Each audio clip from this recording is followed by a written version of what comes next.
ರಾಜ್ಯದಲ್ಲಿ ಮಾನವ ಸರಪಳಿ ರಚಿಸುವ ಮೂಲಕ ಸೆಪ್ಟೆಂಬರ್ 15ರಂದು ಅಂತಾರಾಷ್ಟ್ರೀಯ ಪ್ರಜಾಪ್ರಭುತ್ವ ದಿನಾಚರಣೆ ಆಚರಿಸಲು ಸರ್ಕಾರ ಸಿದ್ಧತೆ ನಡೆಸಿದೆ.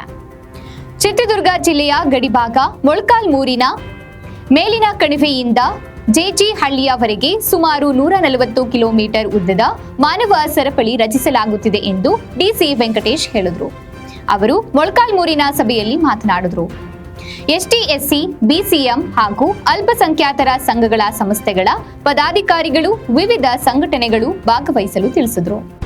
ಈ ಅಂತಾರಾಷ್ಟ್ರೀಯ ಪ್ರಜಾಪ್ರಭುತ್ವ ದಿನಾಚರಣೆ ಕಾರ್ಯಕ್ರಮ ಏನು ಈ ರಾಜ್ಯಾದ್ಯಂತ ನಾವು ಆಚರಣೆಯನ್ನು ಮಾಡ್ತಾ ಇದ್ದೀವಿ. ಅದರ ಹಿನ್ನೆಲೆಯಲ್ಲಿ ಮಾನವ ಸರಪಳಿಯನ್ನು ನಿರ್ಮಾಣ ಮಾಡಲಿಕ್ಕೆ ಒಂದು ಕಾರ್ಯಕ್ರಮವನ್ನು ಆಯೋಜನೆ ಮಾಡಲಾಗಿದೆ. ಸೊ ಅದರ ನಿಮಿತ್ತ ನಾವು ಇವತ್ತು ಮೊಳಕಾಲ್ಮೂರು ತಾಲೂಕಲ್ಲಿ ಸಭೆಯನ್ನು ನಾವು ಏರ್ಪಡಿಸಿದ್ದೀವಿ. ಸಭೆಗೆ ನಮ್ಮ ಜಿಲ್ಲಾ ಉಸ್ತುವಾರಿ ಸಚಿವರು ಮತ್ತು ವಿಭಾಗದ ಶಾಸಕರು ಕೂಡ ಹಾಜರಿದ್ದಾರೆ. ಅದಕ್ಕೆ ಸಂಬಂಧಪಟ್ಟಂತೆ ಕೆಲವು ನಿರ್ದೇಶನಗಳನ್ನು ನೀಡ್ತಾರೆ.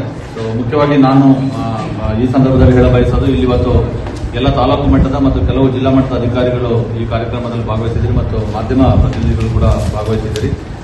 ಸೊ 1, 15 ಮತ್ತು 9, 24ನೇ ತಾರೀಕು ಏನು ಮಾನವ ಸರಪಳಿಯನ್ನ ಬೀದರ್ನಿಂದ ಹಿಡಿದು ಚಾಮರಾಜನಗರದವರೆಗೆ ನಿರ್ಮಾಣ ಮಾಡ್ತಾ ಇದ್ದೀವಿ. ಅದರಲ್ಲಿ ನಮ್ಮ ಜಿಲ್ಲೆಗೆ ಸಂಬಂಧಪಟ್ಟಂತೆ ನಮ್ಮ ಜಿಲ್ಲೆಯ ಮಾನವ ಸರಪಳಿ ನಿರ್ಮಾಣ ಮಾಡೋದು.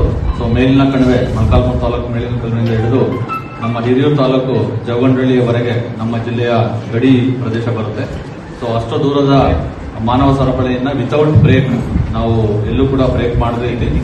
ಕಂಟಿನ್ಯೂಸ್ ಆಗಿ ಏನು ನಾವು ನಿರ್ಮಾಣ ಮಾಡ್ತಾ ಇದ್ದೀವಿ ಅದಕ್ಕೆ ಸಂಬಂಧಪಟ್ಟಂತೆ ನಾನೆಲ್ಲ ಈಗಾಗಲೇ ನಾವು ಸಾಕಷ್ಟು ಮೀಟಿಂಗ್ಗಳನ್ನು ಅಧಿಕಾರಿಗಳ ಜೊತೆ ಮಾಡಿದ್ದೀವಿ ಸರ್. ನಾವು ತಾಲೂಕು ಮತ್ತು ಜಿಲ್ಲಾ ಮಟ್ಟದ ಅಧಿಕಾರಿಗಳು ತಮಗೆ ವಹಿಸಿರುವಂತಹ ಜವಾಬ್ದಾರಿಯನ್ನ ತಾವು ನಿಭಾಯಿಸಬೇಕು, ಕಡ್ಡಾಯವಾಗಿ ನಿಭಾಯಿಸಬೇಕು. ಹಾಗೂ ಸಾರ್ವಜನಿಕರಲ್ಲಿ ತಿಳುವಳಿಕೆಯನ್ನು ಕೂಡ ಮೂಡಿಸಿ ಸ್ವಯಂ ಪ್ರೇರಿತರಾಗಿ ಎಲ್ಲರೂ ಈ ಕಾರ್ಯಕ್ರಮದಲ್ಲಿ ಭಾಗವಹಿಸಿ ನಮ್ಮ ಜೊತೆ ಕೈ ಜೋಡಿಸಿ ಪ್ರಜಾಪ್ರಭುತ್ವದ ಅರಿವನ್ನ ನಾವು ಎಲ್ಲರಿಗೆ ಮೂಡಿಸುವಂತ ದಿಕ್ಕಿನಲ್ಲಿ ಕಾರ್ಯಕ್ರಮ ಯಶಸ್ವಿಯಾಗಬೇಕು. ಆ ನಿಟ್ಟಿನಲ್ಲಿ ಇವತ್ತು ಸಭೆಯನ್ನ ಹಮ್ಮಿಕೊಂಡಿದ್ದೀವಿ.